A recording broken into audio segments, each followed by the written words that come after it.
Open చేసే place లో మేము నిలబడ్డాం. గత ప్రభుత్వం నిర్మాణం చేసినటువంటి రామాంటి కెనాల్ ఇది. అదేవిధంగా నిన్న సంగారెడ్డి కెనాల్ ఓపెన్ చేసిన దగ్గర పోయినాం. రేపు కొడకండ్ల కెనాల్ దగ్గరికి పోతాం. అంటే ఈ కెనాల్స్ అన్ని కూడా నిర్మాణం చేయడం వల్ల గత ప్రభుత్వం తీసుకొచ్చినటువంటి నీళ్లు కొండపోచమ్మ సాగర్ లో 4 టీఎంసీలు ఉన్నాయి, మల్లన్న సాగర్ లో 7 టీఎంసీలు ఉన్నాయి. దాదాపుగా 11 టీఎంసీలు నీళ్లు నిల్వకున్నాయి. మా ప్రభుత్వం తీసుకొచ్చినటువంటి నీళ్లు.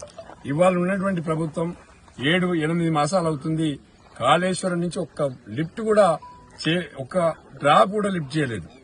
ఇలా మిగ్మానేరు గాని, లోయర్ మానేరు గాని, హయ్యర్ మానేరు, ఎల్లంపల్లి, తోటపల్లి, అనంతగిరిపల్లి, రంగనాయకుల సాగర్, మల్లన్న సాగర్, కొండపోచమ్మ సాగర్ ఇవన్నీ కూడా ఎడారులుగా మార్చే ప్రయత్నం చేస్తా ఉంది ప్రభుత్వం.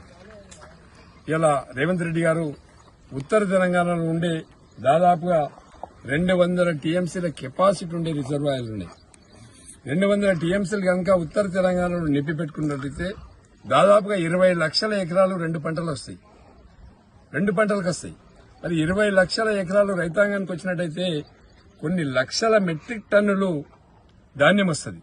మరి వర్షాకాలం స్టార్ట్ అయి 2 మాసాలు అవుతుంది. గోదావరి నిండా నీళ్లు పోతున్నాయి. మరి ఎందుకు లిఫ్ట్ చేస్తలేరు?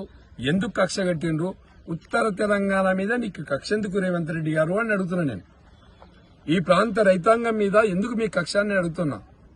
ఈ ప్రాంతంలో ఉన్నటువంటి రిజర్వాయర్లన్నీ కూడా ఎడారులుగా ఎందుకు మారుస్తారని నేను అడుగుతా ఉన్నా. ఈ ప్రాంతంలో రైతాంగం లాస్ట్ ఇయర్ అయితే ఇప్పటికే నాట్లు వేసుకుని పైరులన్నీ కూడా పచ్చటి పొలాలతో సంతోషంగా ఉండి రైతులు. కానీ ఈ కాలం మొగులకు ముఖం పెట్టి చూడాల్సినటువంటి పరిస్థితి ఏర్పడింది. ఏ చెరువు చూసినా ఉత్తర తెలంగాణలో రిజర్వాయర్లే కాక చెరువులు కూడా అన్ని ఎండిపోయినాయి, డ్రాప్ లేదు. దయచేసి మీ అందరూ కూడా రైతాంగం మీకోసం ఎదురు చూస్తుంది. మీరు వెంటనే నీళ్లు విప్పండి. విప్పినట్లయితే మరి ఈ రిజర్వాయర్లు ఏదైతే ఉన్నాయో కొండపోచమ్మ రిజర్వాయర్ లో వాటర్ ఉంది, మల్లసాగర్ లో వాటర్ ఉంది, గత ప్రభుత్వం తీసుకొచ్చినటువంటి వాటర్ ఉంది.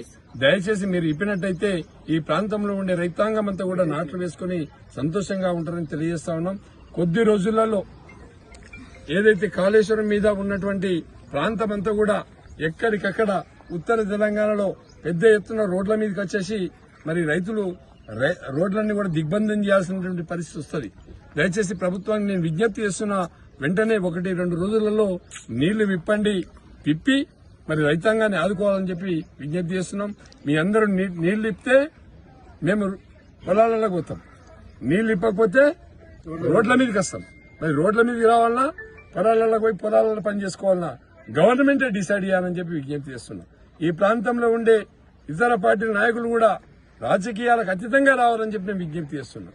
రాజకీయాలకు అతీతంగా వచ్చి రైతాంగాన్ని కాపాడుకోవాలి. ఈ రైతాంగం మన ప్రాంతాన్ని కాపాడుకోవాలి, మన రైతుల్ని కాపాడుకోవాలి, మన కాళేశ్వరాన్ని కాపాడుకోవాలి.